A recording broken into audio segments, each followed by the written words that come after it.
Coming up on today's show, a group of college friends find out the hard way that you don't play with an old deck of cards found in a basement.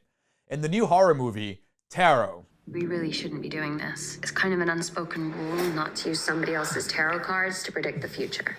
Who cares? Okay, fine. Stay tuned.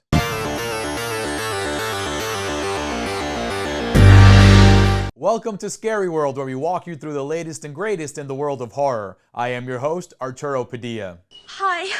For those of you just joining us, we have one major rule around here: no spoilers. Now that we got that out of the way, there are 5 categories: production, story, ensemble, horror, and legacy. Each category can score up to 2 points. Showtime.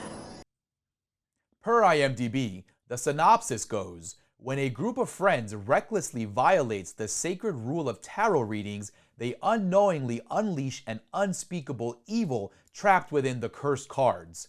One by one, they come face to face with fate and end up in a race against death. First-time featured directors Spencer Cohen and Anna Hallberg do an admirable job in making sure this movie looks visually appealing. The movie is shot well and pieced together well. They successfully managed to make the suspense palpable and kept the creepy vibes intact.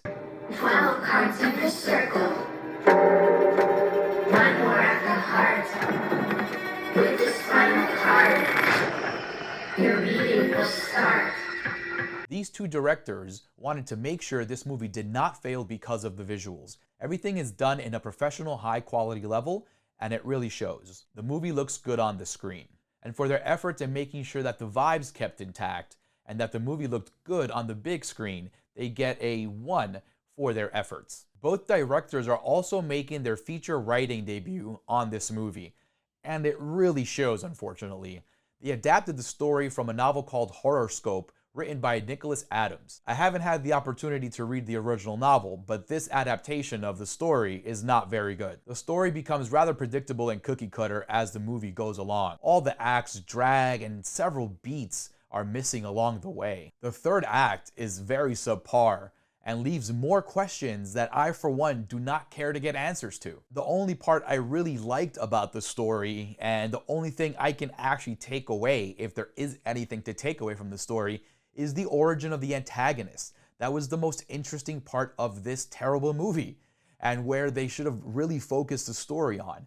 I thought that was where the movie was actually interesting. Everything else was just very bland, very boring, very cookie cutter, as I said. A lot of tropes are here. You get a lot of Final Destination attempts. The vibes are definitely towards that kind of inspiration, the Final Destination stuff.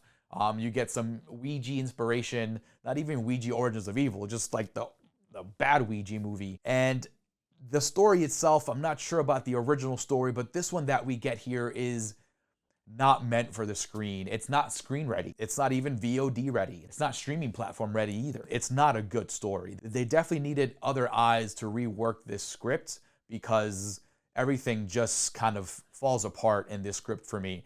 I'm not a fan of the story at all. And for the terrible acts and the missing beats and the very questionable third act, this movie gets a big fat 0 for story. The cast and the characters were also a major hindrance to this production. Who's going first? Follow my rule. The characters were all poorly written and they were underdeveloped. The actors themselves didn't leave anything to be desired. In fact, they do a disservice to this already lackluster story.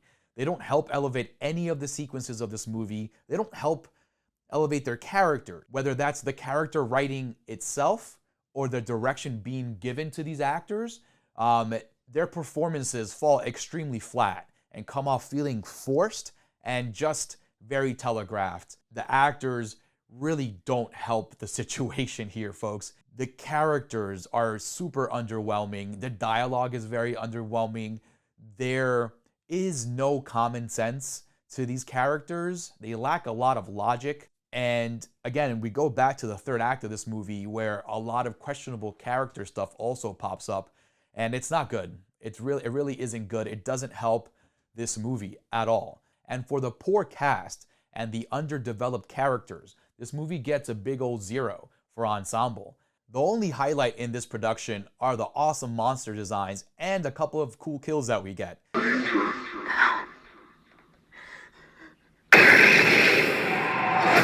The designs are gnarly and they're unique. They really set this thing apart. When the trailer came out of this movie, that was the only thing that really piqued my interest and curiosity were the monsters. And they didn't disappoint.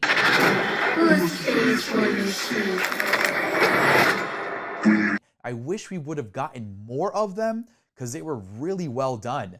Some of the monsters are full practical while others are CG, but both versions hit well and are a complete success.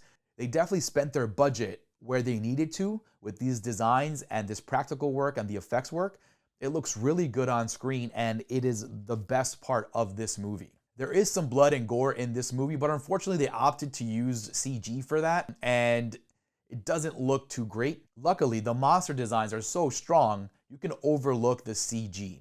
Again, this movie was not good. The monsters in here almost made this watchable, almost, because you wanted to see how all the other monsters kept looking throughout the movie. So that was the only gimmick that kept them going. Like in 13 Ghosts, where all the ghosts shined by themselves, right? And all together. It was kind of the same thing here where you wanted to see what the next one looked like and what the next one did, and so on and so forth. So in that aspect, it was a success in terms of horror. It's tough, man. It's a waste of good monster design and practical effects because this story just is not good. And for the hard work they did with the monster designs and the practical work and even making sure the CG looked good, this movie gets a big 2 for this category. This is the best part of the movie, and I wish they emphasized that a little more. It is PG-13, and the kills do come off like that, but they do look good on screen. This was not a great movie. This was not a good movie. This movie was barely watchable. It was boring, and it was no fun at all. And like I said, it's a shame because the monsters were cool, and you would want some monster fun, but the story and the characters are so poorly executed and are the primary downfall of this feature. It drags everything down. Luckily, the monsters' designs are memorable, but even that gets weighed down and bogged down by this crappy story, man. The story definitely needed a better treatment and needed several pass-throughs. Again, I can't say this enough. This was not good.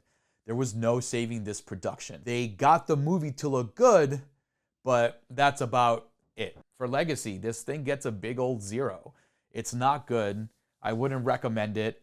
I hope they don't make any more of these either. So to tally it up, Harrow received a 1 for production, a 0 for story, a 0 for ensemble, a 2 for horror, and a 0 for legacy, bringing the total score up to 3.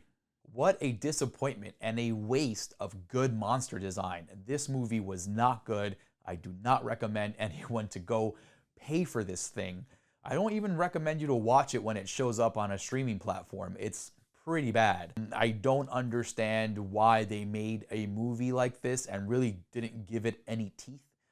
There was a story here that they could have focused on more, which was the story of the astrologer or the witch or the person who owned the cards, you can say. That was the real story here. They chose to focus on these characters that were not interesting at all and poorly acted, and it was the downfall of the entire production. There was not much to take away from this movie. Can you tell me what time it is?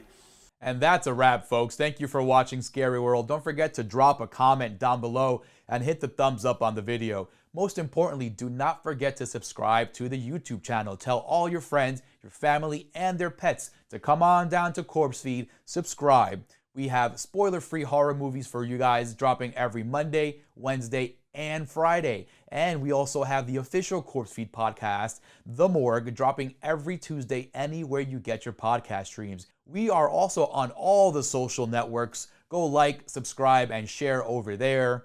We will see you on Monday for another episode. And remember, it's a scary world out there, but we are here to walk you through it.